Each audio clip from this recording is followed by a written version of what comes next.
नमस्कार, good evening. आज का हमारा जो लाइव वेबिनार है वो डिविजनल चार्ट के ऊपर है। देखिए, डिविजनल चार्ट को समझना, उनकी टेक्निक को समझना, ये सबसे इम्पोर्टेंट है। उससे भी ज्यादा इम्पोर्टेंट यूज ये है कि हमें यूज कैसे करना है, उनके सूत्रास कैसे लगाने हैं, उनको समझना कैसे है। ये बहुत बड़ा इम्पोर्टेंट रोल होता है डिविजनल चार्ट्स में। फिर से रिपीट कर रहा हूं, डिविजनल चार्ट का यूज कैसे करना है, उनके सूत्रास कैसे लगाने हैं, उनको पढ़ना कैसे है डिविजनल चार्ट्स को। ये बहुत ज्यादा इंपॉर्टेंट चीज होती है डिविजनल चार्ट की।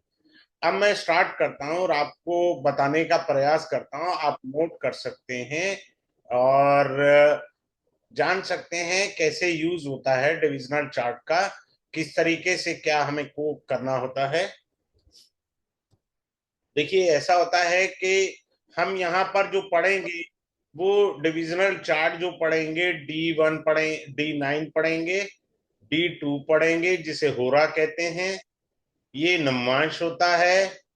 और हम जो पढ़ेंगे D10 जो पढ़ेंगे दशमांश होता है, दशमांश कुंडली पढ़ेंगे हम लोग। और जो पढ़ेंगे D30 चार्ट पढ़ेंगे, D30 चार्ट पढ़ेंगे, ये सारे चार्ट पढ़ेंगे हम लोग। ज्वाइन करना है किसी ने? हम्म, ठीक है। तो हम लोग डिविजनल चार्ट को बारीकी से समझेंगे। अब इसको समझने के लिए मैं थोड़ा सा अपना इंट्रोडक्शन देना चाहूंगा, उसके बाद हम क्लास शुरू करते हैं। देखिए, मैं एस्ट्रोलॉजर रहा हूं और अभी भी एस्ट्रोलॉजी में कंसल्टेंसी मैं करता हूं। मेन 24 साल से ज्यादा हो गए हैं मुझे कंसल्टेंसी में, और मैंने पढ़ाने में 3 सवा 3 साल हुए हैं। क्लास में ये बेनिफिट मिलता है कि मेरा जो एक्सपीरियंस है कंसल्टेंसी का, वो क्लास के अंदर आपको एक बेनिफिट मिलता है जब मैं टेक्निक पढ़ाता हूँ। किसी को म्यूट नहीं करता, सबसे कहता हूँ जब तक ना समझ में आए आप पूछते रहिए। जब तक समझ नहीं आए फायदा क्या आपका ज्वाइन करने का, उससे मेरा नाम खराब होता है। तो आपको मल्टीपल सूत्रास मिलेंगे, टेक्निक मिलेगी कैसे यूज करना है। मैं उस चीज पे बड़ा गंभीरता से पढ़ाने का प्रयास करता हूँ। अब आते हैं, जैसे हम कुंडली देखते हैं। अब कुंडली एक सेकंड में लगाई है। आ, एक सेकंड।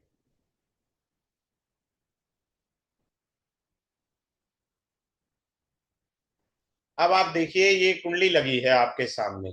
इसमें D1 चार्ट है और D9 चार्ट ये है आपके सामने। ठीक है जी। तो ये जो चार्ट्स हैं, हमने कैसे इनको पढ़ना है वो इंपॉर्टेंट रूल है। जातक का यहाँ पर D1 में लियो लगना है। यहाँ जो कुंडली आई है वो वृष लगन की आई, नमाज कुंडली। ठीक है। अब क्या है कि ये हमको कोरिलेशन कैसे ढूंढना है वो इंपॉर्टेंट है। जब तक हमको ये कोरिलेशन नहीं मिलते हैं, समझ नहीं आता है।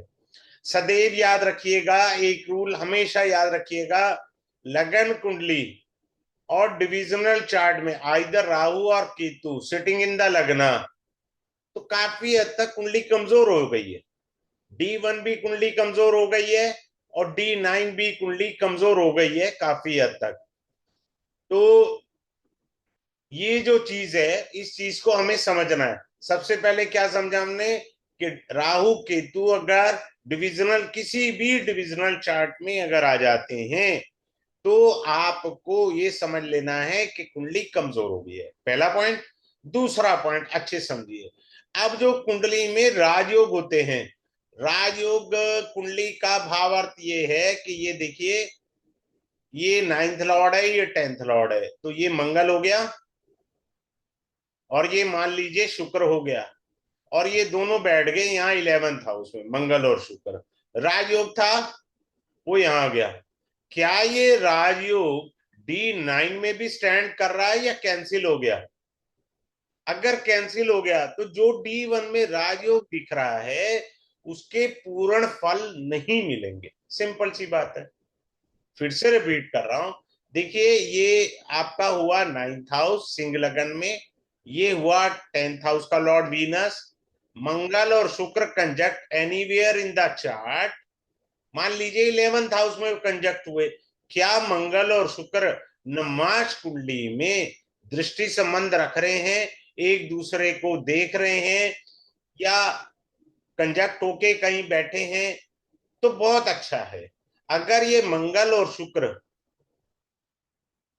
अगर D9 में 6-8 का रिलेशन है तो कैंसिल हो गया ना, आपको वो राजयोग के पूर्ण फल नहीं मिलेंगे। इस तरीके से समझना है। अब आ जाइए अगले पॉइंट को समझने का प्रयास करते हैं, बड़े अच्छे से आराम से आप समझिएगा। देखिए ये एक वेबिनार है जिसमें मैं समझाने का प्रयास कर रहा हूं, लेकिन क्लास में क्या होता है, मेरा रिदम बन जाता है। तो मेरे कई जो स्टूडेंट आए हैं, मैं लाल किताब भी बीच में बोल देता हूँ, केपी की भी थोड़ी सी टेक्निक बोल देता हूँ, नाड़ी भी बोल देता हूँ, थोड़ा कोरिलेट करना सिखा देता हूँ आपको बहुत अच्छे से। लेकिन सबसे पहले जो आप पढ़ रहे हैं उसकी बारीकी आपके पास आनी चाहिए। हमको सेंटेंस बनाना नहीं आता, हमको पढ़ना नहीं आता। देखो मैं एक एग्जांपल देके आपको सिखाता हूँ। मान लीजिए someone is born on Aries ascendant, कोई मेष लगन में पैदा हुआ है, D1 है, मेष लगन में पैदा हुआ, और ये मंगल यहां बैठा पराक्रम भाव में बैठ गया, जहां का वो कारक भी माना जाता है। ठीक है। अब मान लेते हैं हम यहां पर लियो लगन आ गया, मान करके चल रहा हूं एजम्पशन बेस पर, और मंगल यहां उच्च का हो गया, तो ये याद रखिए कि उसका कैरियर खत्म है, उसको लाइफ में बहुत ज्यादा हर्डल्स आएंगी। क्यों आएंगी? इधर देखिए मंगल D1 में 1 नंबर लिखा है जहां वो बैठा था, 2 number, 3 number, 4 number, 5 number, 6 number, 7 number और 8 नंबर, यानी नमाज कुंडली में मंगल अपने से 8वां हो गया, एग्जॉल्टेड हो गया, ऊपर से एग्जॉल्टेड हो गया। अष्टम का क्या अर्थ होता है? All of sudden events will always occur in his life, हमेशा उसके साथ घटेंगी। हमको संबंध देखना है कि ग्रह कहाँ गया है और वो क्या इफेक्ट देगा लाइफ में। देखिए ग्रह सदैव अपनी दशाओं में ही प्रभाव देते हैं। दूसरा पॉइंट आता है, दूसरा पॉइंट क्या है कि हमारे 12 लगन होते हैं नमांशा में भी। अब आप देखिए नमाज कुंडली में भी 12 लगन बनेंगे, क्लियर है? अब आप ये D1 है और ये हमारा D9 है, तो यहाँ मेष से लेके 12 लगन बनेंगे। अच्छा लगन मीन लगन माना गया है नमांशा में। यदि आपके पास मीन लगन है, इसको बहुत शास्त्र में इसकी बहुत ज्यादा प्रशंसा की गई है, तो ये इंपॉर्टेंट होता है। अब आ जाइए, आपका कोई भी लगन है, अब मान लीजिए आप जो है मान करके चले कोई मिथुन लगन में पैदा हुआ है, इसका स्वामी बुध है, क्लियर? इसका स्वामी बुध है, यहां बैठा है बुध, कहीं भी बैठा है D1 में। हमें नमांश में देखना है बुध कहाँ बैठा है। मान लीजिए नमांश कुंडली में बुध जो है चंद्रमा की राशि में बैठ गया। नमांश कुंडली आत्मा होती है और D1 चार्ट आपका शरीर होता है। शरीर को जो ऊर्जा मिलती है वो आत्मा से मिलती है। नमाज कुंडली क्या है? आपकी ऊर्जा है। नमाज कुंडली सभी पहलुओं के लिए देखी जाती है, केवल विवाह के लिए नहीं देखी जाती। विवाह के अलावा सभी पहलुओं के लिए नमाज कुंडली को देखना अनिवार्य है। अब ये लग्नेश हमारे महाराज बैठ गए चंद्रमा के राशि में। किसकी राशि में? चंद्रमा की राशि में। तो जातक का स्वभाव चंद्रमा जैसा होगा, क्योंकि उसको ऊर्जा कहां से मिल रही है? लगन को, यानी लगन के स्वामी लग्नेश को वो मिल रही है चंद्रमा से। तो आदमी जो है चंद्रमा के नमांश में बैठने के कारण अप एंड डाउन स्वभाव में आता रहेगा। जैसे चंद्रमा की कलाएं बढ़ती हैं कम होती हैं, तो इस तरीके से उसका स्वभाव चंचल हो सकता है, मानसिक तनाव जल्दी आ सकता है। कफ का रोग हो सकते हैं, क्योंकि चंद्रमा कफ प्रधान ग्रह है। आप चेक करिए, क्या आपका लग्नेश भी चंद्रमा के नमांश में चला गया है? यानी चंद्रमा के नमांश का अर्थ क्या होता है?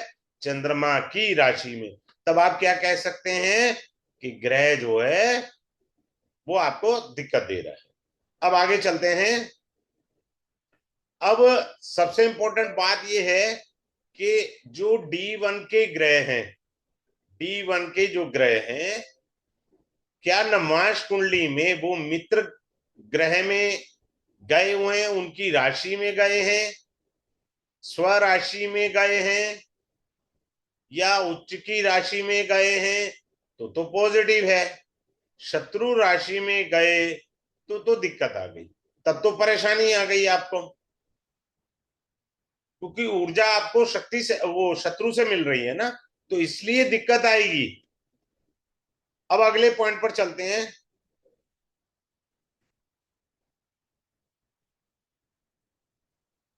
अब आ जाइए, जैसे हम मैरिज का एक एग्जांपल लेते हैं। सेवंथ लॉर्ड है, मान लीजिए किसी का, चलिए मेष लगन, नहीं मेष लगन तो नहीं लेते हैं, और लगन ले लेते हैं, 3 नंबर ले लेते हैं, 4, 5, 6, 7, 8, 9, 10, 11, 12, 1, 2। सेवंथ लॉर्ड बना हमारा जुपिटर। क्लियर है? और मान लीजिए ये लगन वर्गोत्तम हो गया और जुपिटर यहां बैठ गया उच्च का, मैरिड लाइफ खराब हो सकती है। पहले शादी अच्छी चलेगी, D1 कह रहा है शादी अच्छी चलेगी, यहां जहां मर्जी बिठा लीजिए, अगर यहाँ पे भी गलत बैठा है तो शादी स्टार्टिंग में ही खराब है, लेकिन later on it will create a problem. Reason behind, वो अपने से अष्टम चला गया और ऊपर से एक्सॉल्टेड हो गया शादी के अंदर। हमको ये देखना बहुत जरूरी है अच्छे से। अब मान लीजिए यहाँ नहीं गया, 2 नंबर में बैठा है, तो वो जुपिटर जो है अपने से छठा होके चला गया शादी में बाद में।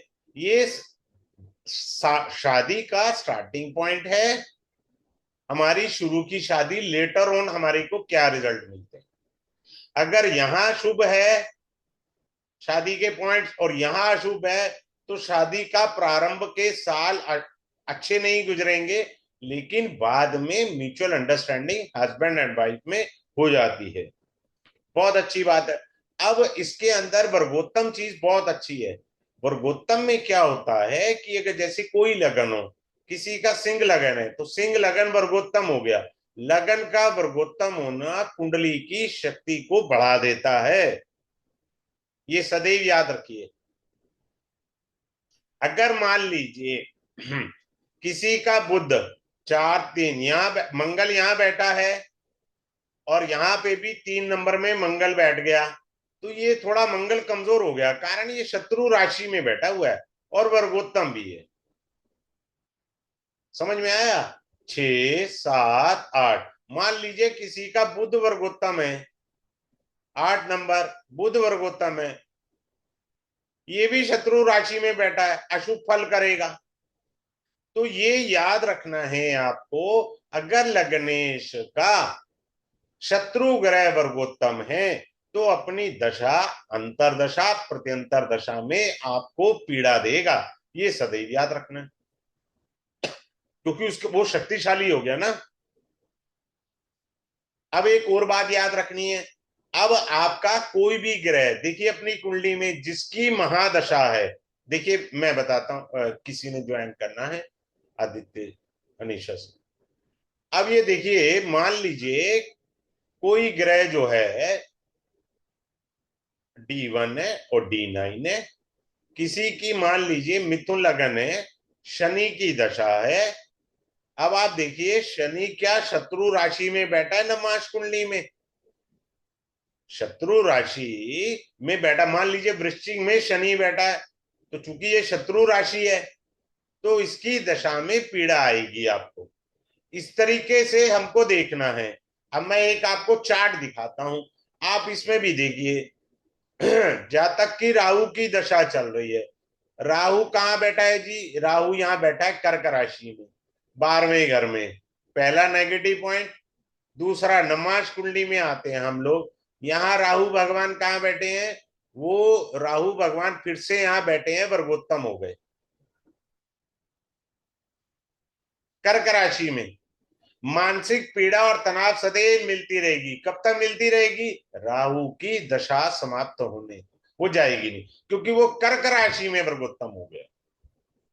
चंद्रमा की राशि है, चंद्रमा की कलाएं बढ़ती और घटती रहती हैं। राहु का भी स्वभाव चंद्रमा जैसा हो जाएगा। आगे चलते हैं। अब क्या होता है कि अब जैसे मान लीजिए राहु के बाद इनकी बृहस्पति की दशा आएगी। ठीक है जी। बृहस्पति यहाँ बैठा है तुला राशि में, जो कि शत्रु राशि है। और यहाँ बृहस्पति देव कहाँ बैठे हैं? फिर से तुला राशि, वर्गोत्तम हो गए। तो ये दशा भी कोई उत्तम नहीं जाएगी, शत्रु राशि में बैठे हैं, जबकि इस कुंडली के योग कारक ग्रह हैं। योग कारक ग्रह होते हुए भी शत्रु राशि में बैठ करके वर्गोत्तम हो जाना दिक्कत देते हैं ग्रह। आगे चलते हैं। अब आपको इसमें यह पढ़ाया जाएगा कि क्या मेरी संपत्ति किसी के द्वारा हड़प ली जाएगी। प्रॉपर्टी को हड़पने का योग, वो नमंशा से भी देखा जाता है। सॉरी। अब एक और पॉइंट अच्छा आता है, जो सबसे डायमंड पॉइंट है। सब लोग रेमेडी करते हैं। नमाज कुंडली ये बताती है कि क्या मेरे को उपाय शीघ्र लगेंगे। नमाज कुंडली ये बताती है कि क्या मेरे को उपाय देरी से लगेंगे। नमाज कुंडली ये बताती है कि क्या मेरे को उपाय तत्काल लगेंगे। अगर ऐसी संभावनाएं हैं तो आपको लाभ होगा ना। अब कुछ लोगों को उपाय लगते नहीं है, नमाज कुंडली बता रही है। इस पर मैंने कुछ रिसर्च किया था, I will share in the class. आप आइएगा, मैं बड़े अच्छे से आपको समझाऊंगा इसको। फिर क्या होता है कि हमें 64वां नमाज पढ़ना होता है नमाज कुंडली के अंदर। 64वां नमाज जो होता है, जब भी उसमें कोई गोचर ग्रह गुजरेगा तो सदैव शुभ फल देगा या अशुभ फल देगा। अब आप देखते हैं, यहां पर हम आते हैं, समझाने का प्रयास करते हैं 64वां नमाज। अब आप कुछ नहीं करना। चंद्रमा कहाँ बैठा है कुंडली में, उसे देखिए आप। इनका चंद्रमा ये बैठा वृश्चिक राशि में। ये पहला भाव, ये दूसरा भाव, ये तीसरा भाव, ये चौथा भाव। ये देखिए यहाँ शनि महाराज गोचर कर रहे हैं 64वें नमाज में, जो पीड़ा देंगे। शुभ ग्रह गोचर करेगा तो शुभत्व प्राप्त होगा, अशुभ ग्रह नमांश में गोचर करेगा, अशुभ प्राप्त होगा। तो हमको इन चीजों को बारीकी से देखना और समझना है। फिर अगले पॉइंट पर आते हैं। नमाज कुंडली के अंदर अब आप देखिए, हम जो पढ़ेंगे, अब बहुत सारे बिजनेसमैन आते हैं, उनके कुछ लकी ईयर्स भी होते हैं, लकी ईयर भी होते हैं। D9। हम यहाँ पर जुपिटर का नमाज में पढ़ेंगे, ट्रांजिट का। जुपिटर ट्रांजिट पढ़ेंगे नमाज में कि कौन कौन से वर्षों में हमें धन लाभ प्राप्त होगा। धन लाभ प्राप्त होगा, नमाज कुंडली बता देती है कि हमारे को किन किन वर्षों में विशेष धन लाभ प्राप्त होगा। पूरी जिंदगी का बता दीजिए, गोचर से बताना है आपने, बड़े आराम से आप बता सकते हैं, कोई दिक्कत नहीं है। धन लाभ के बारे में बड़ा अच्छे से आप बता सकते हैं। फिर हम जुपिटर से क्या पढ़ेंगे नमाज कुंडली में? वो हम पढ़ेंगे लव अफेयर्स। सारे लोग लव अफेयर मंगल और शुक्र से देखते हैं, पर हम मंगल शुक्र के अलावा क्या पढ़ेंगे लव अफेयर्स? जुपिटर से पढ़ेंगे। जुपिटर भी भाई साहब बहुत तगड़े लव अफेयर देता है। फिर उसके बाद क्या है?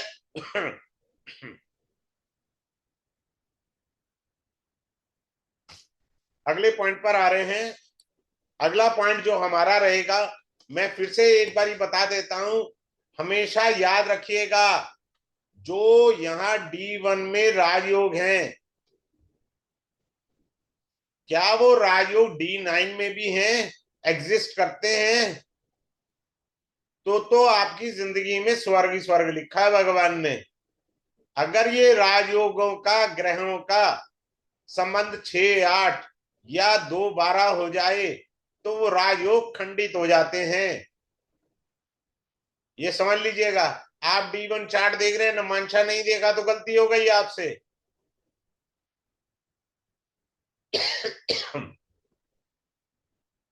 अब आपको एक बड़ा अच्छा सीक्रेट सूत्र बताता हूं। अब देखिए, नमाज कुंडली के 9th हाउस में केतु बैठे हैं। केतु क्या है? अध्यात्म के कारक हैं। अब ये जाता कहता है जी मेरे भाग्य में तरक्की हो, तो कैसे तरक्की होगी? भैया अध्यात्म से जुड़ जाओ।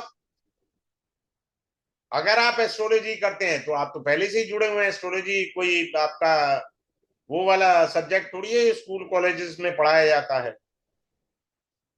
अगले पॉइंट पर आ रहे हैं। हमारा अगला पॉइंट है डिविजनल चार्ट, वो D10 है। जैसे D1 हम लोग 12 भाव पढ़ते हैं, तो D10 भी हम 12 भाव अलग से पढ़ेंगे। अब D10 का जैसे लगना means I mean my self हो गया। सेकेंड हाउस आपके, देखो सेकेंड हाउस हमारे यहाँ D1 में संस्कार बताता है कि हम क्या संस्कार लेकर के आए हैं, और D10 हमें बताता है हम जॉब या बिजनेस के क्या संस्कार लेकर के आए हैं। ये अलग प्रकार से पढ़ा जाएगा।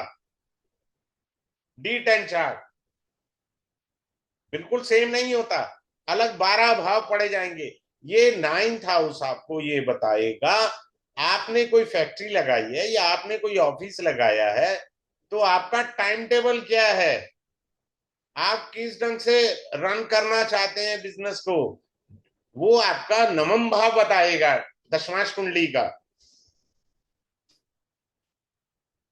दशमांश कुंडली के अंदर बन रहे राजयोग, D10 कुंडली में राजयोग जो बन रहे हैं वो भी आपको जीवन में अपलिफ्ट करेंगे। ये सदैव याद रखना है। फिर D10 में हम ये देखेंगे कि पूर्ण परमात्मा ग्रह, पूर्ण परमात्मा ग्रह हमको बिजनेस करने के लिए प्रेरित करते हैं, हमको बिजनेस में आगे ले जाने की बात करते हैं। सफलता या असफलता वो आप पर निर्भर करती है। एक ही जगह सारे सूत्र नहीं आते, बथेरी चीजें समझनी पड़ती हैं। वो हमारे को ये बताएंगे क्या हम बिजनेस कर सकते हैं। तो कौन कौन से ग्रह हैं? सूर्य है, चंद्रमा है, मंगल है, राहु है। ये पूर्ण परमात्मा ग्रह हैं। सूर्य भगवान श्री राम, चंद्रमा श्री कृष्ण, मंगल जो है भगवान नरसिंह अवतार, राहु वारा अवतार है। तो ये पूर्ण परमात्मा ग्रह हमारे को बिजनेस की ओर ले जाते हैं अगर इनकी स्थिति सुदृढ़ है। अब आगे चलते हैं D10 के अंदर समझने के लिए। अब आप अपना चेक करिए D10 के अंदर क्या चेक करना है। अगर 10th लॉर्ड कौन है यहाँ पर? बुध। मान लीजिए बुध यहाँ बैठा है लगन में, यानी D10 का जो 10th हाउस का लॉर्ड है, मैं ये बात कर रहा हूं। टेक्निक क्या है? D10 का 10th हाउस का लॉर्ड अगर लगन में बैठा है तो आप सेल्फ मेड हैं। सिंपल सी बात है। D10 में 10th हाउस का लॉर्ड अगर लगन में बैठा है तो सेल्फ मेड है। आप साथ में ये भी देखिए कि D1 का 10th लॉर्ड वीनस, उसकी स्थिति क्या है? D10 के अंदर देखो वो गड्ढे में बैठा हुआ है। ये देख लीजिए गड्ढे में बैठा हुआ है। 10th Lord sitting in the 10th house, 10th house के अंदर अष्टम भाव में बैठा हुआ है। बात समझ रहे हैं? तो हर्डल्स आ जाती हैं लाइफ के अंदर। अगले पॉइंट पर चल रहे हैं।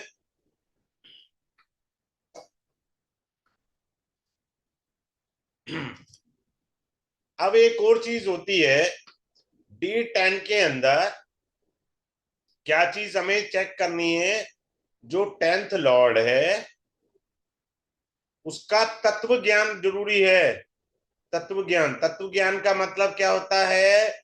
क्या वो जल तत्व से संबंधित है, अग्नि से संबंधित है, वायु से संबंधित है, या आकाश से? जल वाले तो बेड़ा गर्क है, मैं तो बड़ा प्यार से कहता हूं, मेरा खुद का जल का है। जल वाले इमोशनल रहते हैं। अगर ऐसे लोग नौकरी करेंगे तो अपने काम के बारे में घर पर आकर भी सोचेंगे, प्रोफेशन करेंगे, बिजनेस करेंगे, सदैव उसी से रिलेटेड जुड़े रहेंगे, उससे बाहर ही नहीं आएंगे। यानी घर के मैटर को नहीं समझना चाहेंगे, दूसरी जिंदगी को पढ़ना नहीं चाहेंगे, उससे बाहर ही नहीं आना। यानी वो कैरियर के से बाहर आना ही नहीं चाहते। जल तत्व इमोशनल होके काफी हद तक जुड़ गए हैं। हम इन तत्वों को भी देखेंगे। अब एक और पॉइंट हम देखेंगे, वो है काल पुरुष कुंडली से मकर राशि 10th हाउस में आती है। वो मकर राशि D10 में कहां पर है? यहां अच्छी स्थिति में है, 5th हाउस के अंदर है काल पुरुष की राशि। ये देखिए, तो बहुत सारी टेक्निक है जिसको हमें समझना बहुत जरूरी है, जहां हम गलतियां करते हैं।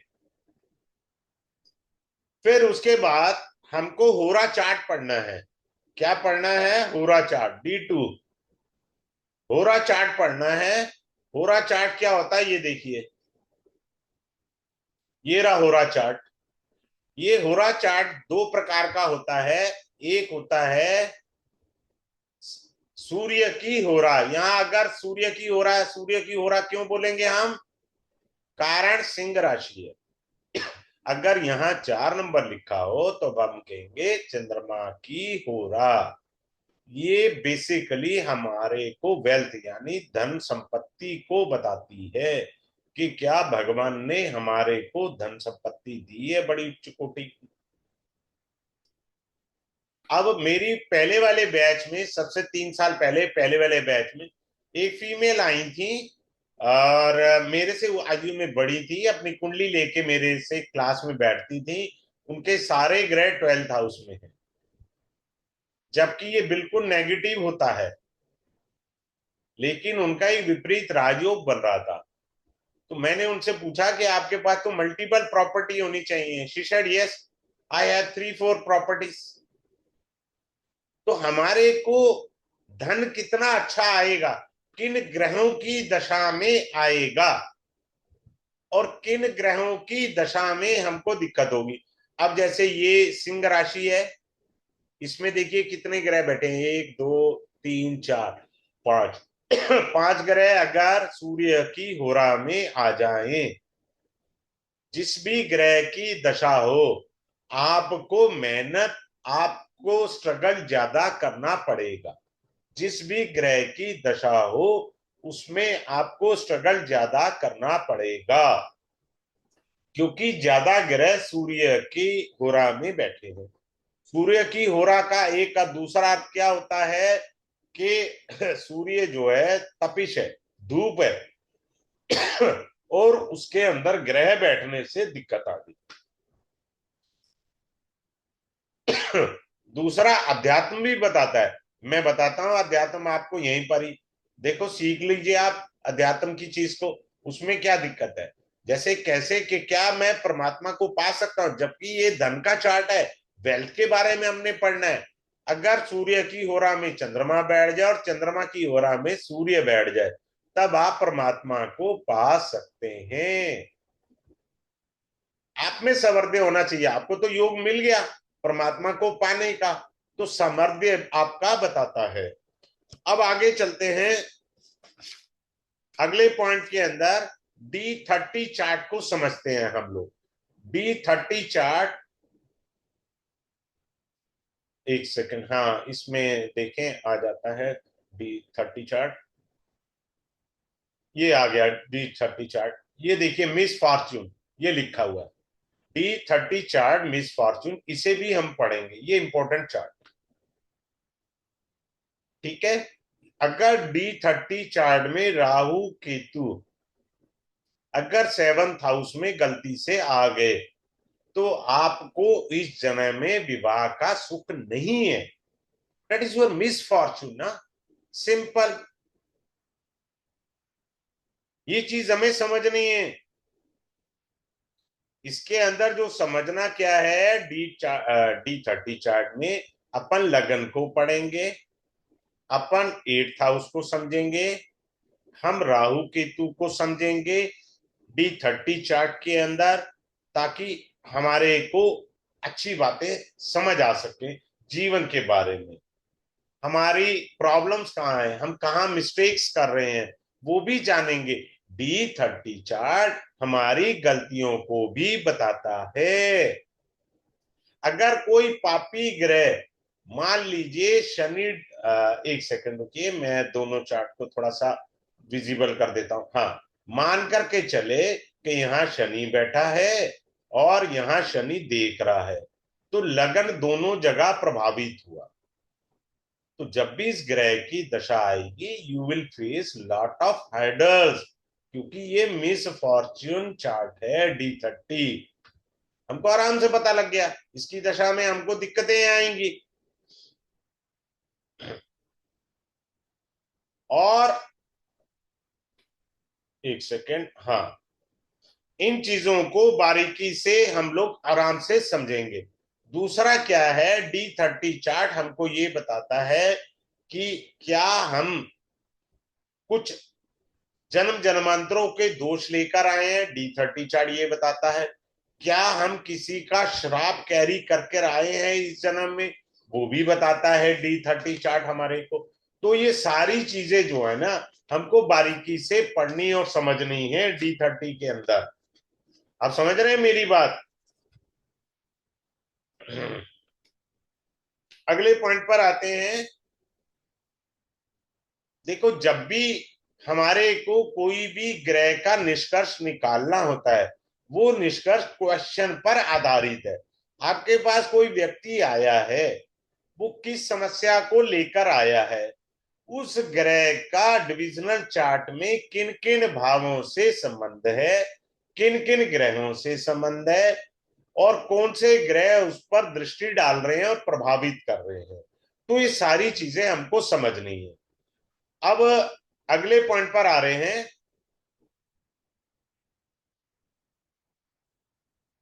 अगला पॉइंट ये है कि ये कोर्स जो है मंडे को यानी कल स्टार्ट होगा 7 to 8 PM डेली बेसिस पर। डेली स्टार्ट होगा, मंडे टू फ्राइडे रहेगा।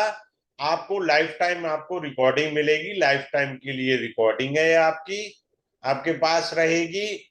और जिनको ई सर्टिफिकेट चाहिए वो भी आ जाएगा आपको। और क्या आ जाएगा आपको, इसका फी बिल्कुल नॉमिनल है, 2345 is the only fee for this 4 divisional chart.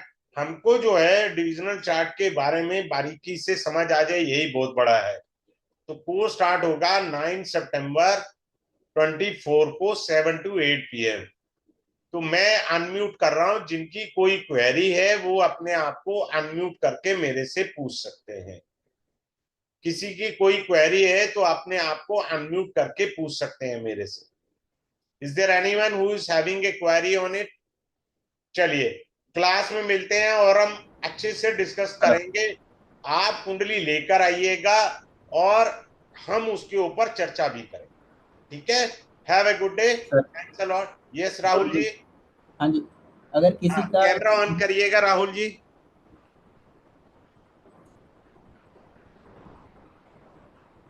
Camera on करिएगा राहुल जी। हाँ हाँ, जी, बोलिए राहुल जी।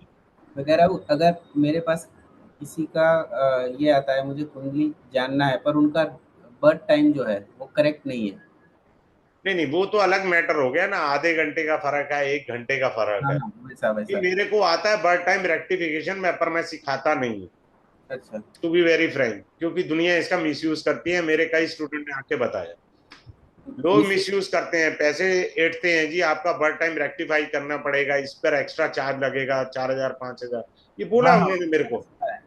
मेरे को मैं करके दे दूंगा, आप आएंगे, मैं टाइम रेक्टिफाई करके निकाल करके दे दूंगा जी, और फ्री ऑफ कॉस्ट, मैं कोई चार्ज नहीं करता। मैं तो कुंडली भी तभी किसी की देखता हूँ जब तक उसका बीटीआर करता हूँ।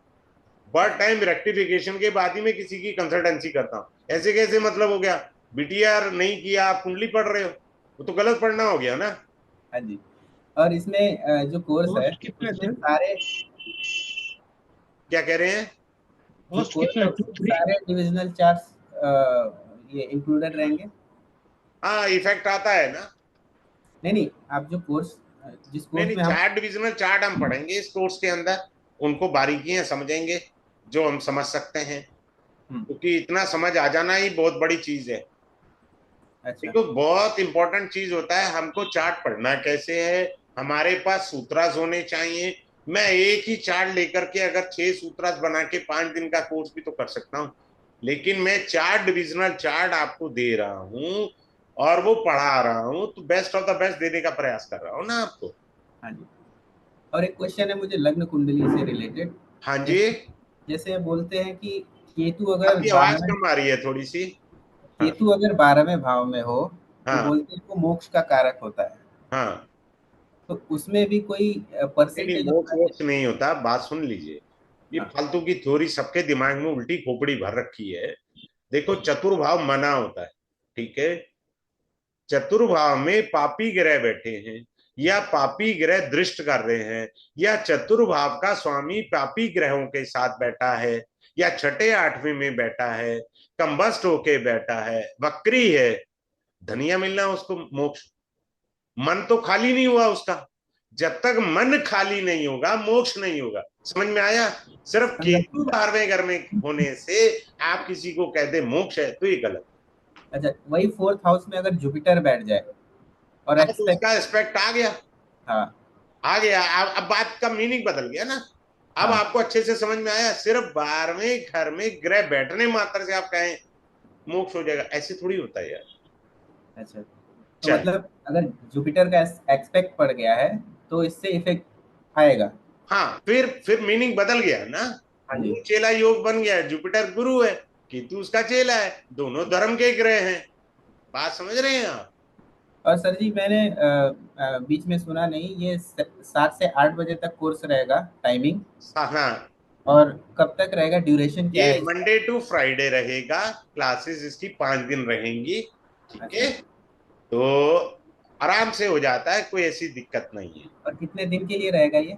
5 दिन का है, सिर्फ फाइव नहीं नहीं, days classes, Monday to Friday daily classes तो होंगी। टोटल 1 वीक का ही क्लास है? हाँ, 1 वीक का ही कह सकते हैं। 1 वीक में लोग गलत भी तो समझेंगे ना। हाँ 7 डेज हाँ, होते हैं। ठीक है। कॉस्ट हिंदुस्तान में कितना है सर? ब्रह्मज्ञानी ज्यादा है मेरे से। मैं तो ठहरा कॉस्ट एक बुद्धू बार बोल आदमी। दीजिए। यस सर नरेंद्र, कॉस्ट, कुछ कह रहे हैं? कॉस्ट थोड़ा बोल दीजिए सर। क्या कह रहे हो सर? कितना कॉस्ट है? Sorry sir. पैसा, पैसा कितना है सर, कॉस्ट? कॉस्ट कॉस्ट पूछ टू रहे हैं, three cost. Four five 2 3 4 5 only. 2 3 4 5। चलिए क्लास में मिलते हैं। Have a good day. Thanks a lot for joining this webinar.